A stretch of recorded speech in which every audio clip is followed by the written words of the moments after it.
The alarm bells rang through the Luna Communications Array at exactly 3:47 a.m. Earth time. Commander Jake Morrison jumped out of his chair in the control room. His coffee cup fell to the floor and broke into pieces. The hot liquid spread across the white tiles. "What's happening?" Jake asked. His voice was loud and sharp. The night shift crew was running around like crazy people. Red lights flashed everywhere. The big screens showed waves of data that Jake had never seen before. Lieutenant Sam Parker was sitting at the main console. His fingers moved fast across the keyboard. "Sir, we're getting something strange from deep space. It's not coming from any human ship or station.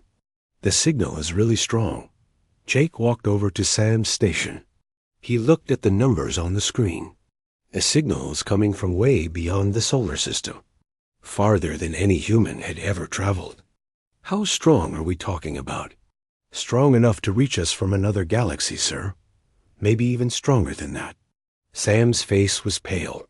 He had worked at the station for 10 years. He had never seen anything like this. The main screen changed. Instead of numbers and graphs, it showed a picture. The image was fuzzy at first, then it became clear. Jake felt his heart stop beating for a moment. The face on the screen was not human. It had blue skin and 4 eyes. 2 eyes were where human eyes should be. The other 2 were on the sides of its head. The creature had no nose, just 2 small holes in the middle of its face. When it spoke, Jake could see rows of sharp teeth. "Greetings, people of Earth." The voice came through the speakers. It sounded like a computer was translating the words. "We are the Galactic Council. We have been watching your world for many years. We know about your wars. We know about your technology. We know about your space travel." Jake grabbed the edge of the console. His hands were shaking. "Sam, are you recording this?" "Yes, sir." "Everything is being recorded and sent to Earth Command right now." The alien continued talking. "Your species has reached the level where you can join us. We invite you to come to the Nexus Station. This is where all the peaceful races of the galaxy meet. We want to welcome you as friends." The image changed again. Now it showed a huge space station. The station was bigger than anything Jake had ever seen. It looked like a small moon made of metal and glass. Hundreds of different ships were flying around it. Some ships looked like human designs. Others were completely strange. "Bring your finest diplomatic vessel to show us your peaceful intentions. Come to these coordinates." Numbers appeared on the screen. "We will be waiting for you. This is a great day for both our peoples." The message ended. The screen went back to showing normal space. Jake stood there for a moment without moving. Then he started getting orders fast. "Sam, get me a direct line to Earth Command. Priority 1. Linda, start analyzing that signal. I want to know everything about where it came from. Mark, check all our deep space sensors. See if there are any ships out there watching us." The next hour was the busiest in Jake's life. He talked to generals, politicians, and scientists. Everyone wanted to know about the aliens. Everyone had different ideas about what to do. President Lisa Carter called Jake directly. "Commander Morrison, I need you to tell me exactly what you saw. Don't leave out any details." Jake told her everything. He described the alien's face, the space station, and every word of the message. The president listened without interrupting. "Thank you, Commander. Keep monitoring all channels.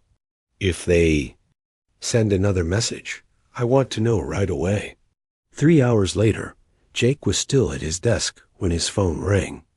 It was Admiral Ben Hughes from Space Command. "Morrison, we're having an emergency meeting at the Pentagon. I need you to be there in 2 hours. Bring all your data about the alien message." Jake flew to Earth on the fastest shuttle available. When he got to the Pentagon, the meeting room was full of important people. President Carter sat at the head of the table. Around her were generals, admirals, scientists, and politicians. "Ladies and gentlemen," the president said, "we need to make the most important decision in human history.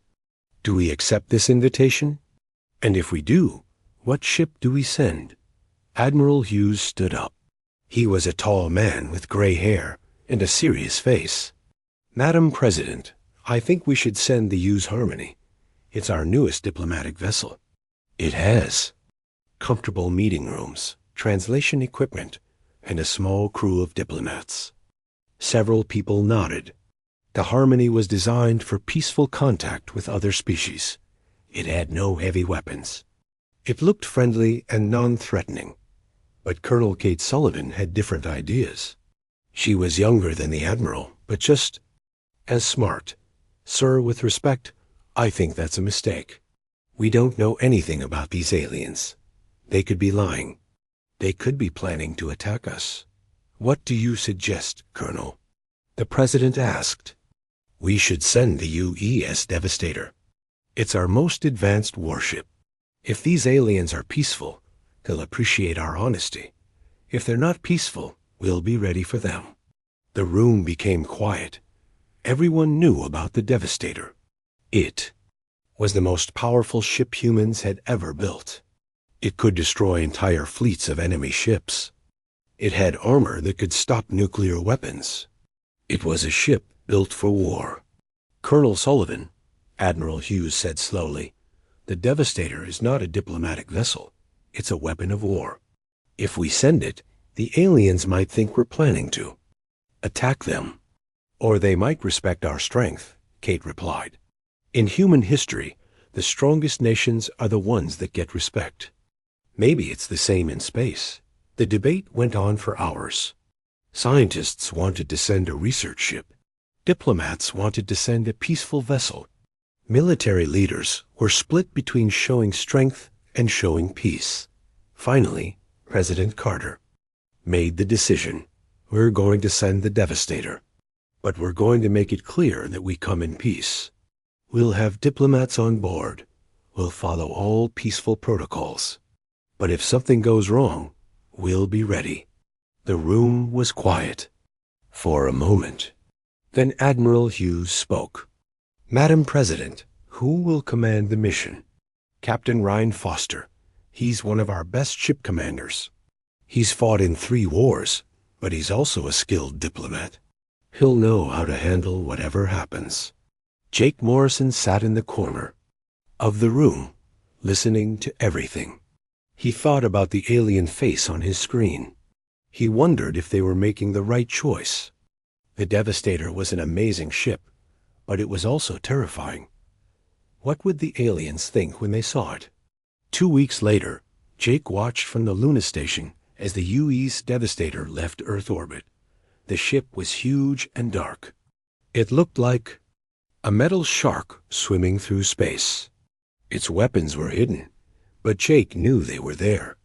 Enough firepower to destroy a small planet dot as the ship disappeared into the darkness of space. Jake had a bad feeling. He hoped the aliens really were peaceful. He hoped Captain Foster would make the right decisions. But most of all, he hoped that humanity wasn't about to make the biggest mistake in its history. The Devastator was on its way to meet the galaxy. There was no turning back now. Captain Ryan Foster stood on the bridge of the UES Devastator. He looked out at the stars through the big front window. The ship had been traveling for 2 weeks. They were now farther from Earth than any human had ever gone before. "Status report," Ryan said to his crew. Lieutenant Commander Amy Brooks checked her computer screen. "All systems are running perfectly, sir. We're making good speed toward the alien coordinates. We should arrive at Nexus Station in 5 days." Ryan nodded. Amy was his second in command. She was smart and calm under pressure. He trusted her completely. "How are the crew holding up?" "They're nervous but excited, sir. This is history in the making. Everyone wants to do their best."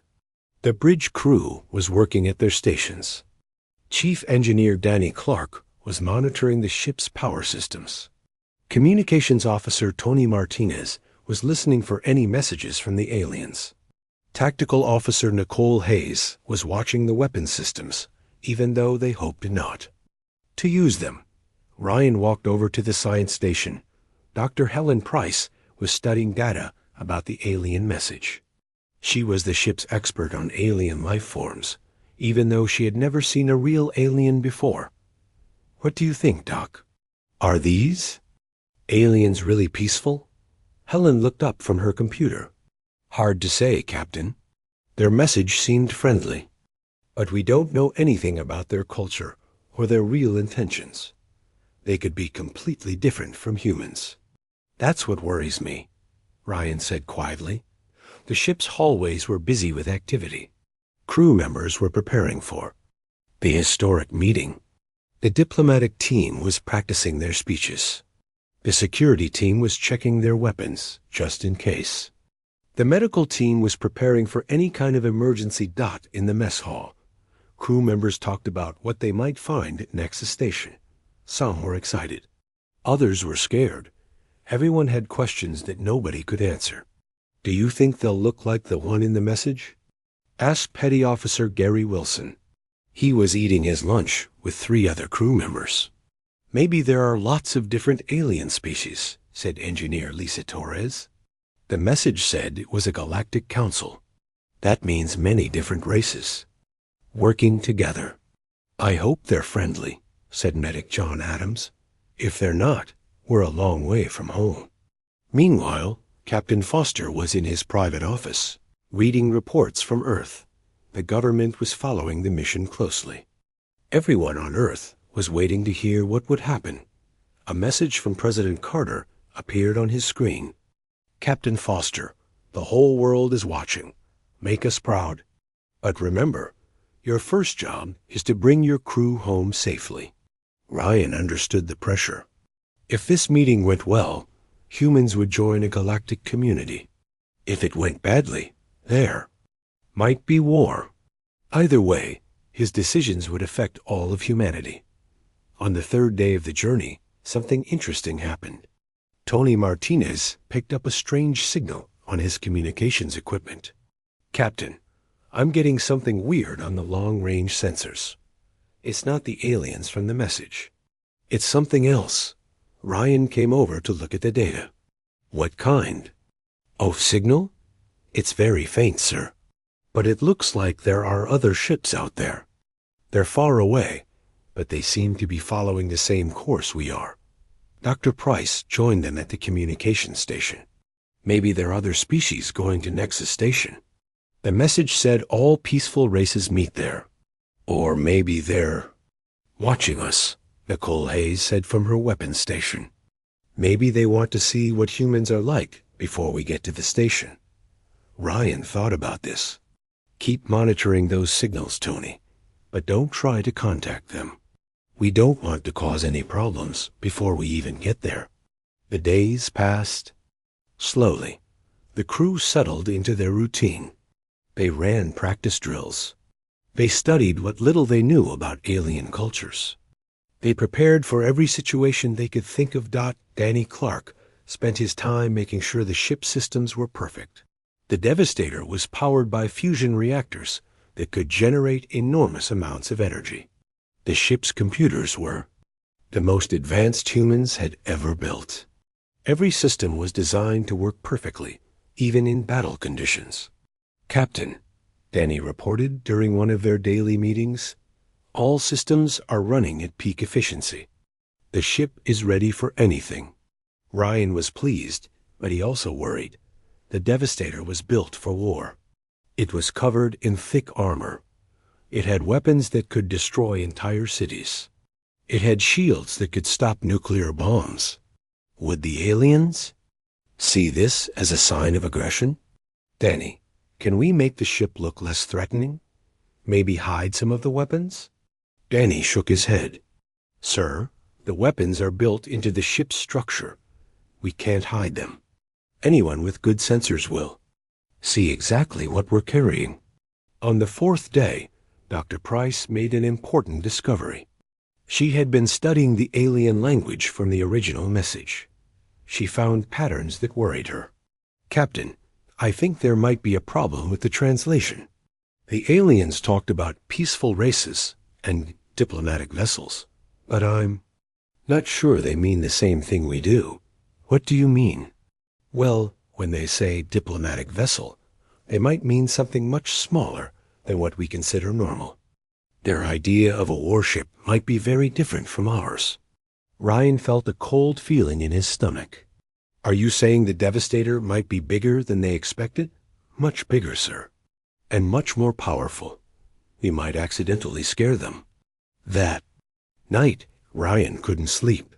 He walked through the ship's corridors, thinking about the mission.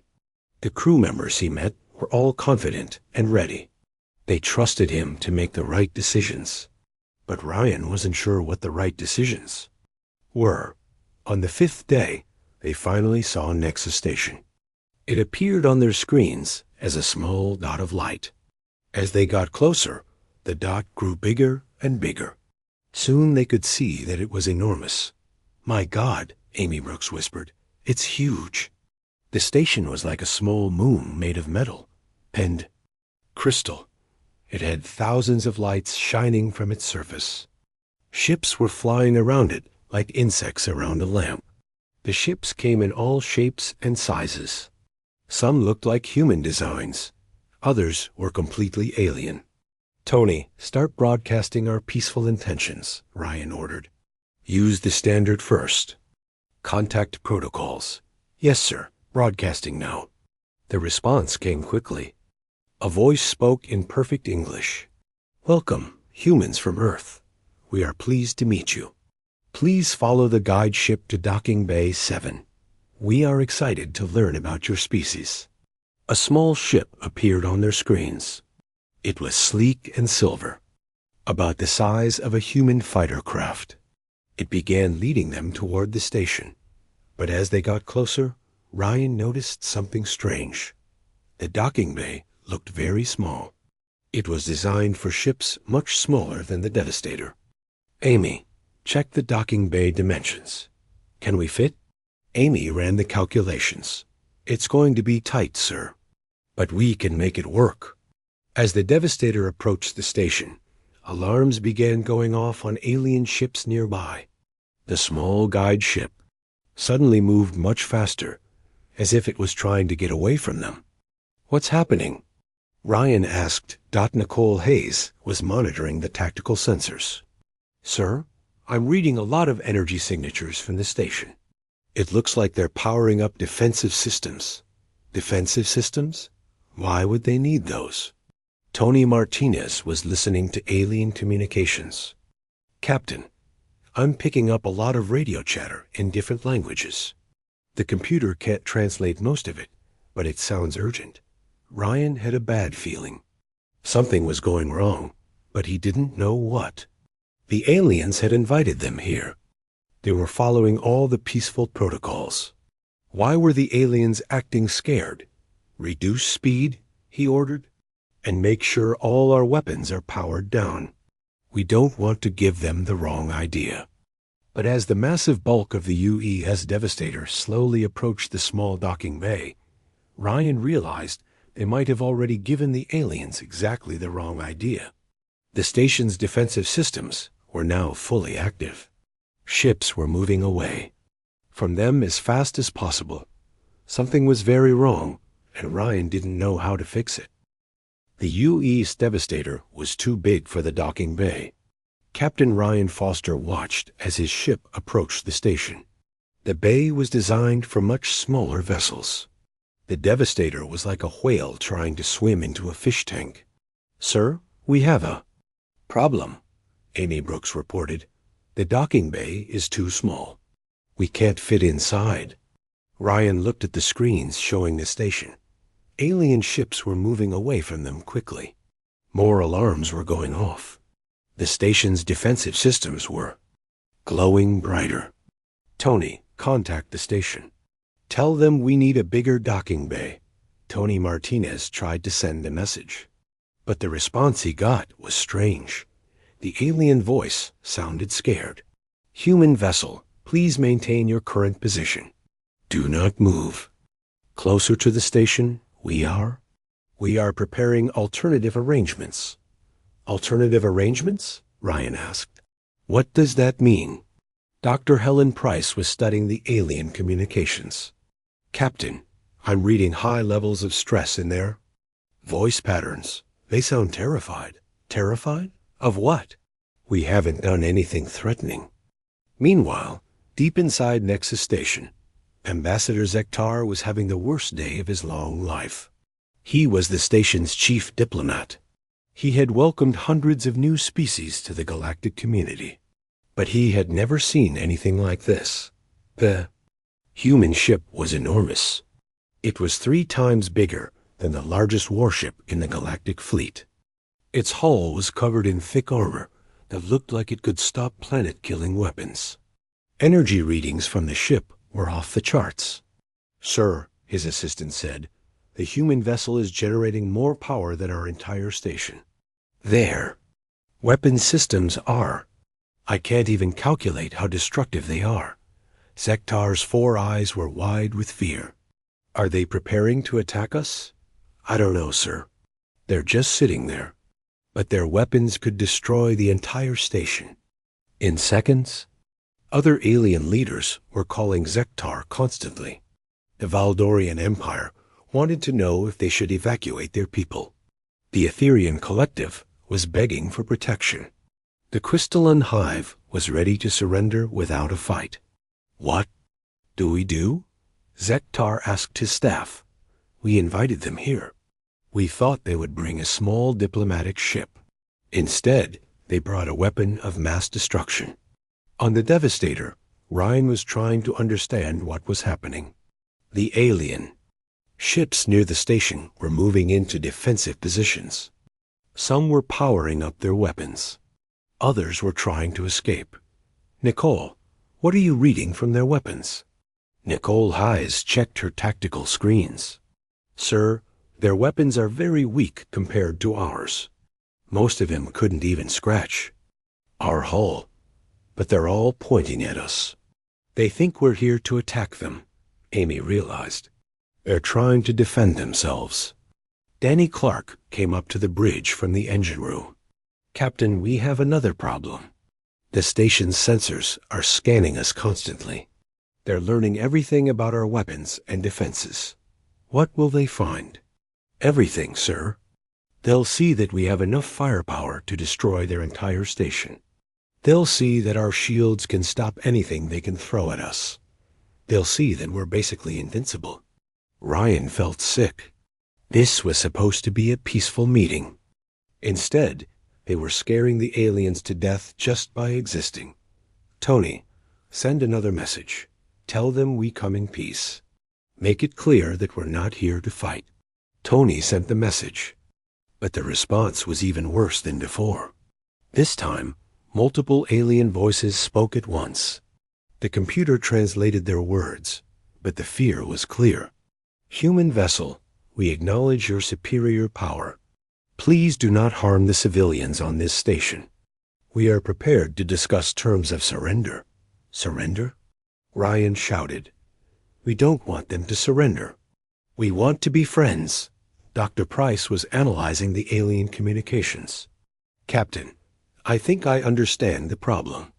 In their experience, only aggressive species build ships this powerful. They think we're here to conquer them, but we're not. We're here because they invited us. They invited us to bring a diplomatic vessel. In their minds, a diplomatic vessel is small and unarmed. We brought what they think is a planet killer. The situation was getting worse by the minute. More alien ships were arriving at the station. But instead of attacking, they were trying to evacuate civilians. The station was preparing for what they thought was an inevitable assault. Nicole Hayes made another discovery. Captain, I'm detecting massive power buildups throughout the station. They're preparing their strongest defenses. What kind of defenses? Energy shields, particle beam weapons, and something that looks like a self-destruct system.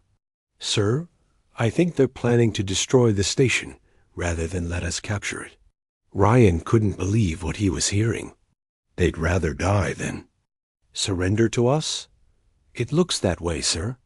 The crisis reached a peak when Nicole ran a routine diagnostic on the ship's weapon systems. It was standard procedure. Every military ship ran diagnostics regularly to make sure everything was working properly. But the aliens didn't know. It was just a test. Sir, Nicole reported, I'm running the weekly weapons diagnostic. All systems are checking out normal. But on the alien sensors, it looked like the human ship was preparing to fire. The targeting systems came online. The weapons powered up briefly. To the terrified aliens, it looked like the humans were getting ready to. Attack.panic spread through the station like wildfire. Emergency broadcasts went out to every ship in the area. The humans are preparing to fire. All ships evacuate immediately. Hundreds of alien vessels began fleeing the station. The smaller ships moved first, followed by the larger ones. Within minutes, the space around Nexus Station was empty except for the Devastator. On the station, Ambassador Zektar was making the hardest decision of his life. He opened a direct communication channel to the human ship. His voice was shaking with fear. Human vessel, this is Ambassador Zektar of the Galactic Council. We surrender. Please spare the lives of the civilians on this station. We offer no resistance to your conquest.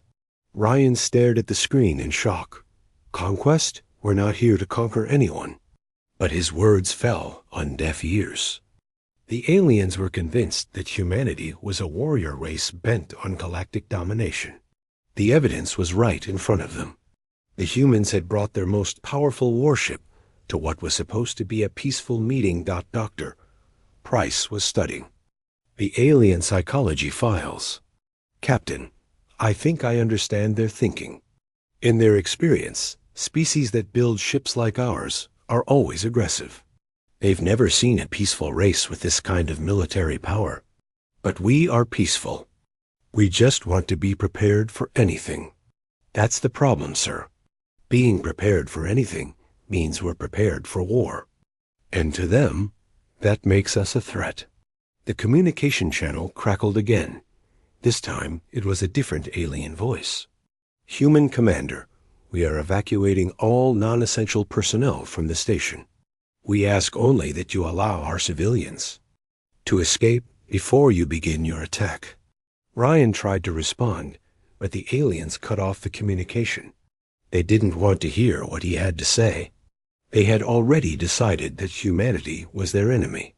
Sir, Amy Brooks said quietly. What do we do now? Ryan looked around the bridge at his crew. They were all waiting for his orders. But he didn't know what to order. Every action they took was being misunderstood. Every word they spoke was being ignored. We need to show them that we're not a threat, he said finally. But how do we do that when they're too scared to listen to us? The answer to that question would determine the fate of both humanity and the galaxy. But as Ryan stared out at the empty space around Nexus Station, he realized that sometimes the biggest misunderstandings come from the best intentions. The aliens had invited humanity to join the galactic community. Humanity had come ready for anything, but neither side had expected this kind of fear and confusion. Now they were all trapped in a situation that no one knew how to solve. The news spread across the galaxy faster than light itself. Within hours, every major alien civilization knew about the human warship at Nexus Station. The reports got worse with each retelling. The humans brought a planet killer, said one report. Their ship could destroy our entire home fleet, said another. They're preparing to conquer the galaxy, whispered a third. On the planet Valder, home to the galaxy's greatest warriors, General Crix was reading the reports with growing alarm. The Valdorian Empire had never been afraid of anyone. They had the strongest military in the galaxy. But the numbers from Nexus Station were impossible to ignore. Sir, his aide reported, the human vessel has energy output equal to 50 of our best battleships. Their weapons could crack the crust of a planet, their defenses could stop our entire fleet. General Crix had fought in 100 battles. He had never retreated from an enemy, but now he was scared. Send a message to all our colonies.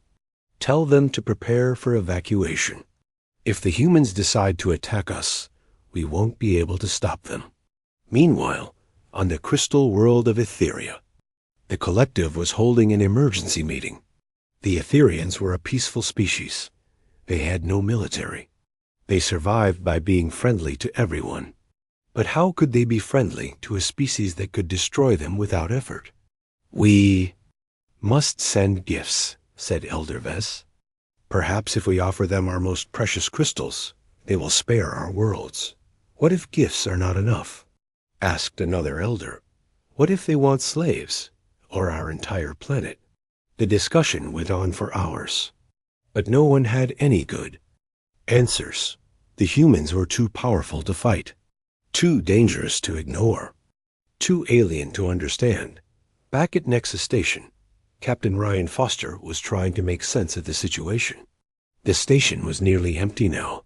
Most of the alien ships had fled. The few that remained were broadcasting surrender messages. Tony, are you still receiving their communications? Tony Martinez nodded. Yes, sir, but it's getting worse. They're not just surrendering to us. They're surrendering their entire civilizations. Look at this message. A translation appeared on the screen. It was from the Crystalline Hive, a species that controlled dozens of star systems. To the human conquerors, we offer our complete submission. Take our worlds. Take our resources. We ask only that you allow our children to live. Ryan felt sick. They think we're going to kill their children? Dr. Helen Price was studying the alien psychology profiles. Captain, I think I understand what's happening. These species have never seen a peaceful race with advanced military technology. In their experience, any species that builds ships like ours must be aggressive conquerors. But that's not true. Humans build strong defenses because we want to protect ourselves. I know that, sir, but they don't. To them, our ship proves that. We're a threat. Amy Brooks was monitoring the station's systems. Sir, I'm detecting massive changes in the station's structure. They're converting civilian areas into bunkers. They're preparing for a siege. The situation was getting worse by the hour. Ambassador Zektar was still trying to negotiate with the humans, but every attempt at communication made things worse. Human Commander, his voice came through the speakers. We have prepared a list of star systems that we can offer you. Rich worlds with valuable resources. Please tell us what you want from us. Ryan tried to respond. We don't want your star systems. We just want to be friends. But Zektar didn't believe him. Friends? Species that are friends do not bring weapons of mass destruction to peaceful meetings. What is your real demand? The conversation went in circles. The aliens were convinced that humanity was lying about their peaceful intentions. The humans were frustrated that their honest words were being ignored. Danny Clark came up to the bridge with more bad news. Captain, I've been analyzing the station's defenses. They're not just preparing to fight us. They're preparing to fight the entire human race. What do you mean? They're building weapons designed to destroy Earth-like planets.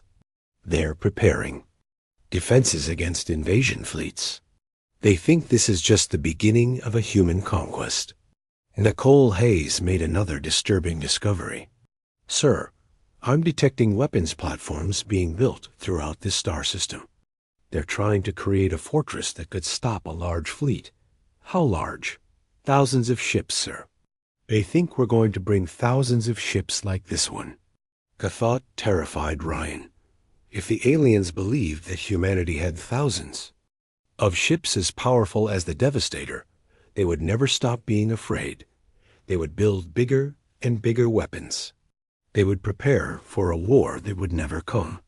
We need to show them that we're not a threat, Ryan said. But how? Doctor Price had an idea. What if we let them inspect our ship? If they see that we're not preparing for conquest, maybe they'll believe us. Ryan thought about it. It's worth a try. Tony, send a message to Ambassador Zektar.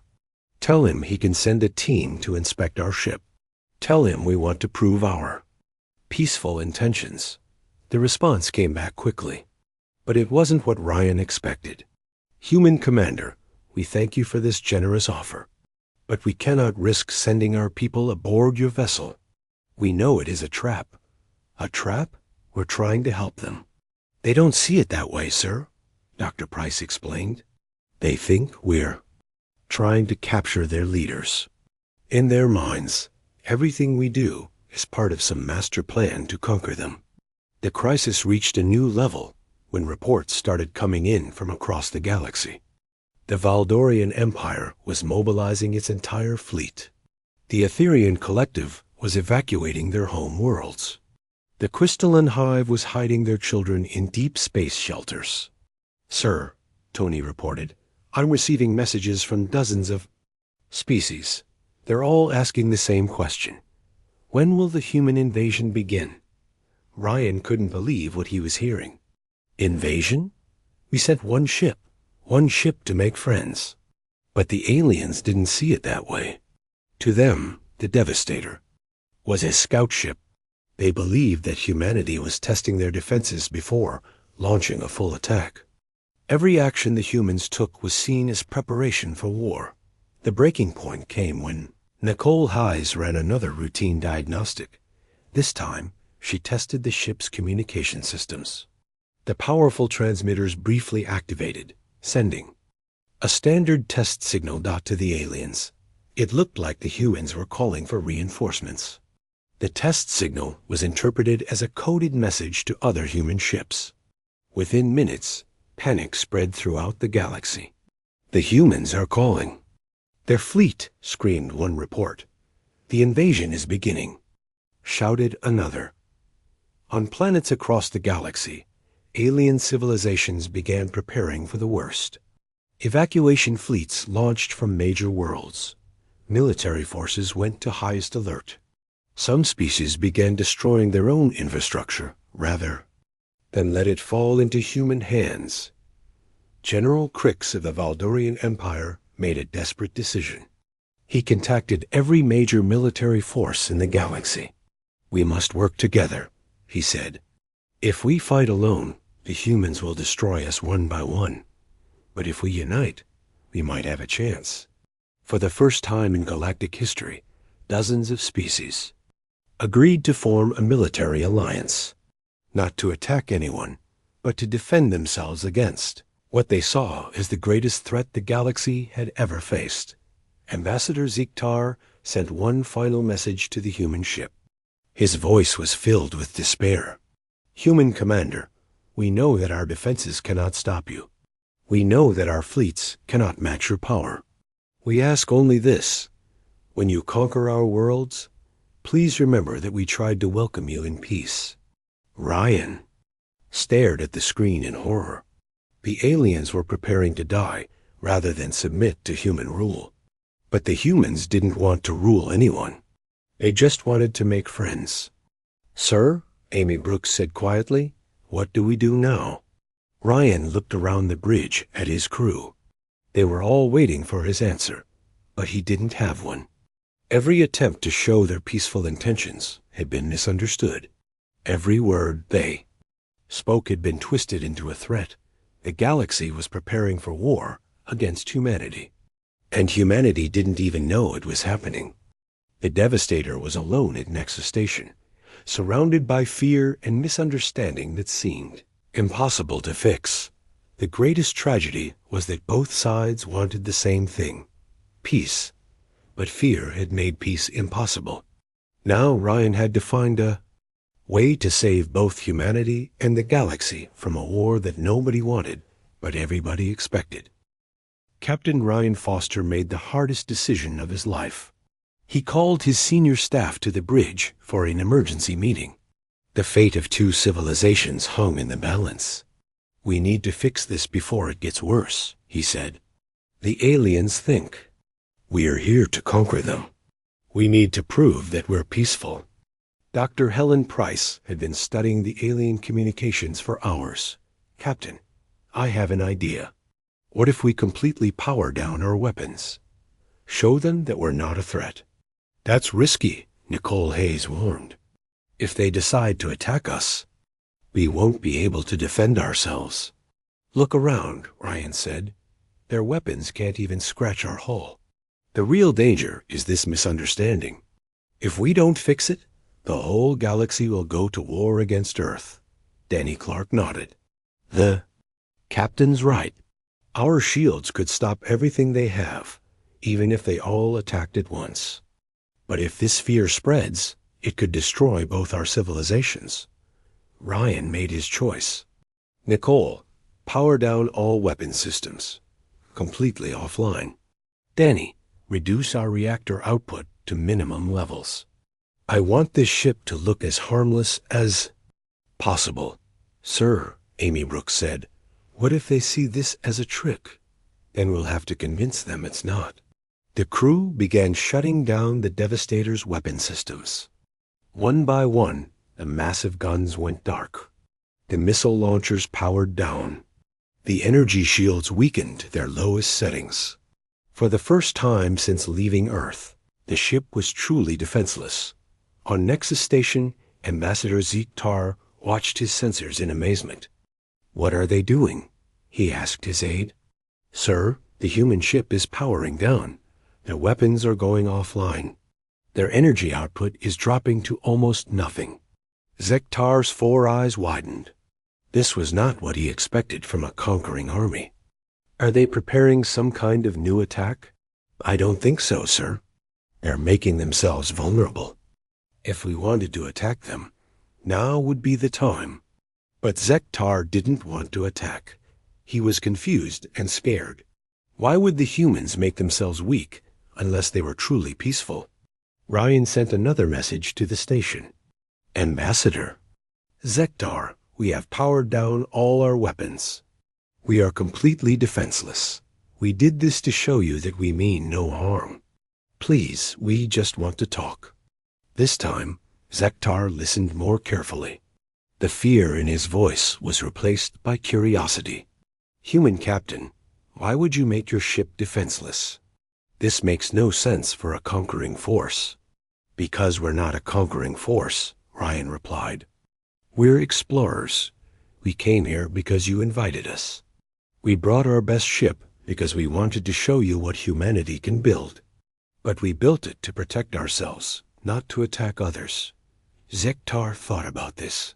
In his long experience, aggressive species never showed weakness. They never made themselves vulnerable. But the humans had just done exactly that. Captain, Zektar said slowly, if you are truly peaceful, why did you build such a powerful weapon? Ryan sighed. This was the heart of the problem. Ambassador, humans have been fighting each other for thousands of years. We built powerful weapons because we were afraid of our own kind. When we reached the stars, we kept building powerful ships because we didn't know what we would find out here. You were afraid? Yes, we were afraid of the unknown. We were afraid of being weak when we met other species. So we built the strongest ships we could. But we built them for defense, not attack. Dr. Price joined the conversation. Ambassador, may I explain something about human psychology? Humans are both peaceful and warlike. We fight when we're scared, but we prefer to live in peace. We build strong defenses so we can feel safe enough to be peaceful. Zektar was beginning to understand. So your ship is not a weapon of conquest. It is a shield for your peace? Exactly, Ryan said. We came here hoping to make friends. We brought our strongest ship because we wanted to be honest about our capabilities. We didn't want to hide anything from you. The conversation continued for hours. Slowly, very slowly, the truth began to emerge. The humans were not conquerors. They were just a young species that had learned to be strong because they were afraid of being weak. Zektar sent a message to the other alien leaders. The humans are not what we thought. They are powerful, but they are not aggressive. They are like children who learned to fight because they were afraid of being hurt. The response from the galaxy was mixed. Some species were willing to believe that the humans were peaceful. Others remained convinced that it was all a trick. The fear was too deep to be removed quickly, but things began to change when the humans made another gesture. They opened their ship to alien inspectors. Small teams from different species were allowed to come aboard the Devastator. They saw the crew quarters, the medical bay, the research labs. They met human diplomats, scientists, and engineers. What they found surprised them. The humans were not cold-hearted warriors. They were curious, friendly people who were just as scared of making mistakes as the aliens were. The ship was powerful, but it was also full of peaceful activities. There were art galleries, music rooms, and even a small garden where the crew grew earth plants. One of the alien inspectors was a young Etherian named Liss. She had expected to find a ship full of weapons and soldiers. Instead, she found a floating city where humans lived and worked together. "Captain Foster," she asked during her tour, "why do you have a garden on a warship?" Ryan smiled. "Because humans need beauty in their lives. We can't be happy surrounded only by weapons and armor. We need flowers and music and art to remind us why we fight to protect peace." Lise was amazed. In her species' experience, warriors cared only about battle. But these human warriors cared about poetry and paintings and growing things. The reports from the inspectors began to change galactic opinion. The humans were still incredibly powerful, but they were not the monsters that everyone had feared. They were complex beings who had learned to be strong while trying to remain good. President Lisa Carter received regular reports from Captain Foster. She was proud of how her crew had handled the crisis. But she also realized that humanity's reputation in the galaxy had changed forever. "Admiral Hughes," she said during one of their meetings, "we need to think carefully about what happens next. The galaxy sees us as incredibly powerful.